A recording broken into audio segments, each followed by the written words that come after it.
Hello students, in today's class we are going to discuss anti-inflammatory drugs, or the drugs we known as NSAIDs, that is non-steroidal anti-inflammatory drugs, or we can say non-opioid analgesic or non-narcotic analgesics or aspirin like compounds.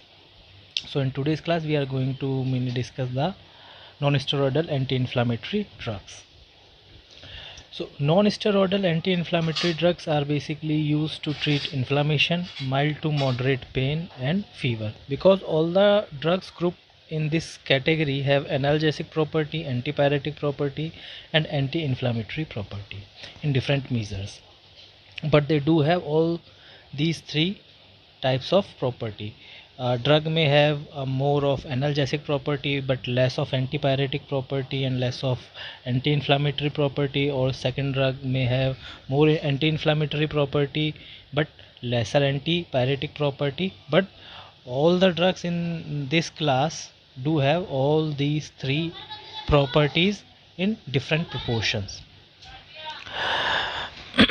These non-steroidal anti-inflammatory drugs are also called non-opioid analgesic or non-narcotic analgesics, because they do have analgesic property but they do not show their action by interacting with opioid receptors, and they do not depress the brain or CNS. These agents do not produce physical dependence and have no abuse liability. They act primarily on peripheral pain mechanism, but they also act in CNS to raise pain threshold, but mainly they act on peripheral pain mechanism. So the drugs in this class are widely utilized for the treatment of minor aches, pains, fever and symptomatic treatment of rheumatic fever, arthritis and osteoarthritis. The compounds in this category, or we can say the NSAIDs, act by inhibition of cyclooxygenase enzyme system that catalyze the synthesis of prostaglandins from arachidonic acid. So now we will discuss the chemical classification of non-steroidal anti-inflammatory drug. And let me tell you one thing, this category is called non-steroidal anti-inflammatory drug because the compound of this class do not have a steroidal nucleus like the narcotic analgesics, and they do not interact with opioid receptors. They do not cause CNS depression or any kind of physical dependence or abuse liability. They don't have. So if we discuss the chemical classification of non-steroidal anti-inflammatory drug, the first category in this class is the salicylic acid derivatives, in which we have the sodium salicylate and aspirin, and these both are the first generation of non-steroidal anti-inflammatory drugs, and they are still used in many indications. The second category we have in this class is an anthranilic acid derivatives, in which we have the mefenamic acid, flufenamic acid and meclofenamate. The third category in the class is propionic acid derivatives, or which we also known as profenes, in which we have ibuprofen and ketoprofen. Next category is aryl acetic acid derivative, and in this class we have different categories. The first we have the indole acetic acid derivatives, in which we have the indomethacin. Next we have indene acetic acid derivative, in which we have the sulindac.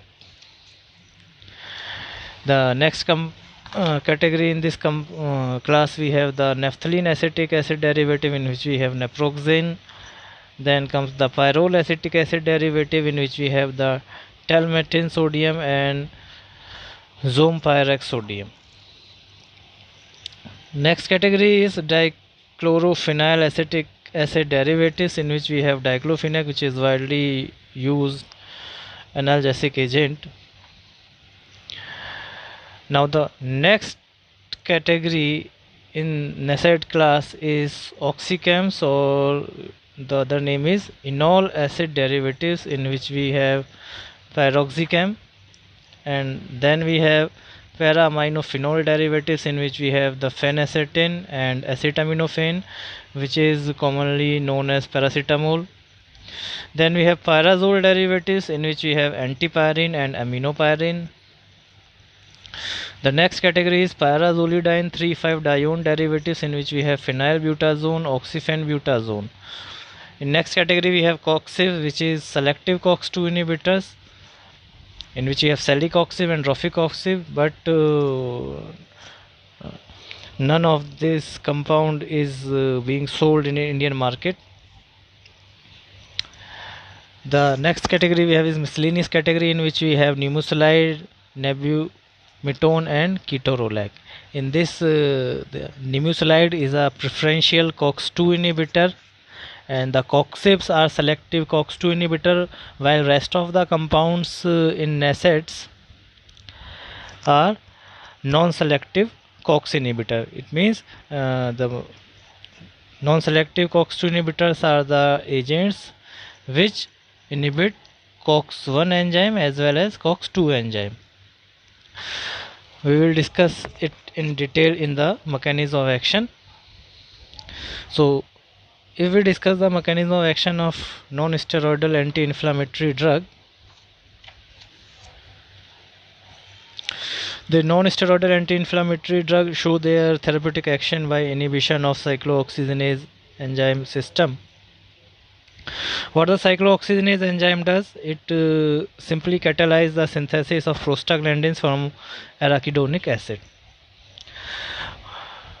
What happens in the inflammation mainly is the membrane phospholipids is converted into the arachidonic acid by phospholipase enzyme A, and then cyclooxygenase enzyme act on arachidonic acid and convert them into the prostaglandins, that is mainly prostaglandin G2 and prostaglandin S2. These prostaglandins then converted into different type of prostaglandins, and you can say thromboxanes and prostacyclins. So these all are the inflammatory mediators. Some of these prostaglandins produce inflammatory response, but some of the prostaglandins also produce some protective function in the body. Mainly the cyclooxygenase enzyme, the COX enzyme, is consist of two types of enzyme, that is COX-1 and COX-2, COX first and COX second. The COX second or COX-2 enzyme is mainly responsible for the production of prostaglandins, that is mainly responsible for inflammatory response. But the COX-1 enzyme also produce some prostaglandins which perform some protective function into the body, like the maintenance of gastric mucosa, which protect our stomach and intestine from the gastric acid. So if we simply inhibit both of these enzymes, the COX-1 and COX-2, if a drug non-selectively inhibit COX-1 and COX-2, it means it also inhibiting the inflammatory prostaglandins and cytoprotective prostaglandins, because cytoprotective prostaglandins are produced by COX-1 and the inflammatory prostaglandins are mainly produced by COX-2. If we non-selectively inhibit the COX-1 and COX-2, then COX-2 is also inhibited and COX-1 is also inhibited. So inflammatory response prostaglandin synthesis is blocked, as well as cytoprotective prostaglandin synthesis is blocked. So we will get rid of inflammation and fever, but at the same time we will suffer with some side effects like gastric ulcer, which is very common with non-selective COX inhibitors.